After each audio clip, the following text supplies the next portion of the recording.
I grew up in this tight household with loving parents that's been married longer than I've been alive, alongside two older sisters who would scare the soul out of my body just because I was the youngest, but I wouldn't replace them for the world. And on top of that, a best friend I've known since I was 3.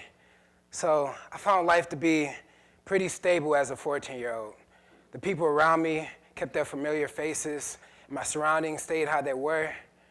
Everything was consistent until high school came about.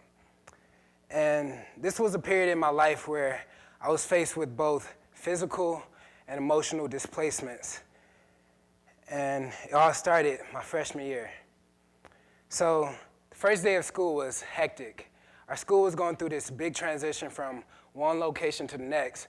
So we spent the first hour in the gym where the principal and the coaches were dividing the students into classes. So the seniors with the seniors, sophomores with the sophomores, juniors, and the freshmen. And eventually, all the freshmen were clustered up in this lunchroom, hearing a speech from the principal about how the next few weeks are going to be difficult while preparing for this move to the new building. And amidst this transition brought forth turmoil for the teachers, the staff, and lastly, the students. We spent our first month of high school in a warehouse, in a place unstable, under refuge by confused students like myself wondering what's going on. And the tarp walls, makeshift classrooms only made students wilder and that uncertainty to grow thicker. And eventually, as we transitioned to the new school, that same energy was kept. That sense of support was fragile and teachers were temporary. And ultimately, it was the old me in this new establishment, and that feeling of displacement began to manifest itself. And it truly magnified in between my sophomore and junior year. And this is where I was faced with another physical displacement. So I grew up on the west side of Detroit near Rosa Parks and Finkel, and our once lively block filled with families and children playing tag and two-square turned into this desolate place where it was just our neighbors next door and a abandoned house on the other side and 2 random people down the street. But it wasn't too long until my parents had to leave. Because our landlord wasn't funneling the rent money into the right source, our home became foreclosed and we were forced to uproot our lives in the middle of the semester.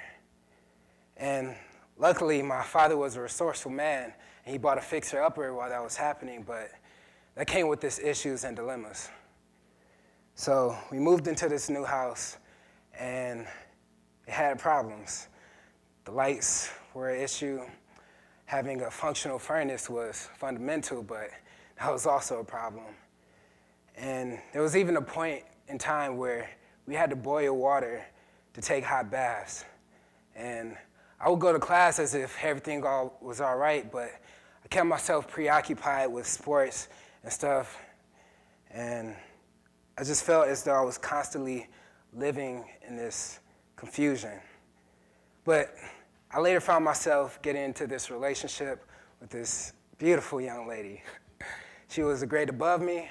She was on the volleyball team, so you know. And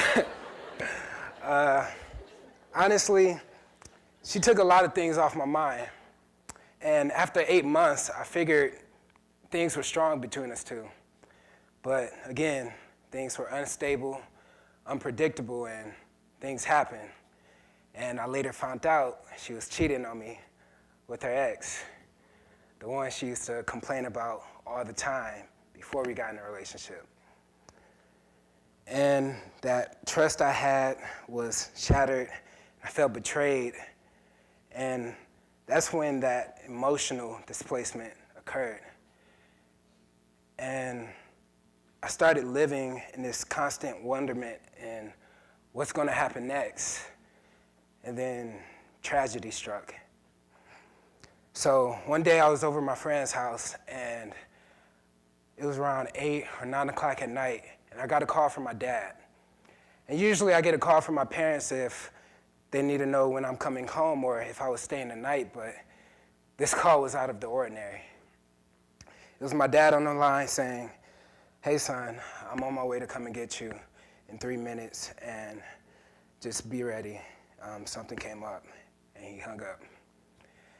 So I told my friend Iron, I gotta leave in like 2 minutes. I'll just see you tomorrow.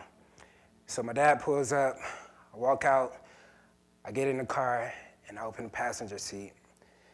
And I look at him, and he has this facial expression as if he's seen a ghost or 9/11 just occurred minutes ago. And I ask him, "What's going on?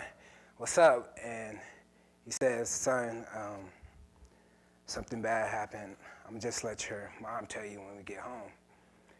So we pull up to the house, we walk in, and I walk up the stairs to my parents' bedroom door, and I open it, and it was my mother gasping on the bed crying. And when she looked at me, she began to cry even harder. Then she pulled me in and squoze me as if she let go, something may happen to me. Then she looked me in my eyes and told me my best friend died. And my world shattered. That was my childhood friend since 3 years old. And all the memories just flashed through my head. I remember when Head Start, he used to drum on the table, and I would listen and babble what I thought was rhymes. But hearing how he died was the most craziest thing to me. Though we went to different high schools and middle schools, that bond we had together could never be broken, no matter the time or distance apart. But like growing up, Cameron, he had a temper. And usually he'll call me if there was an issue or he wanted to vent. But this day, I didn't get a call.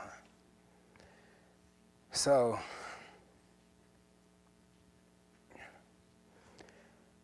he lived downtown Detroit. He was a few stories up, and he was angry at something.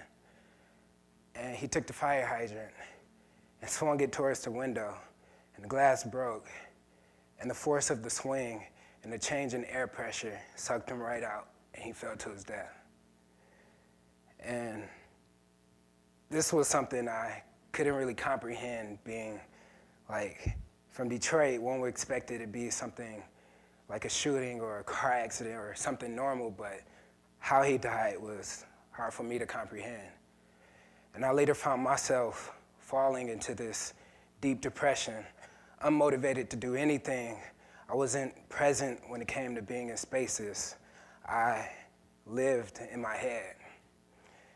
I wasn't there when it came to being in classes, churches, auditoriums, because I found Cameron to be that sense of home, something familiar, something I knew I could go back to.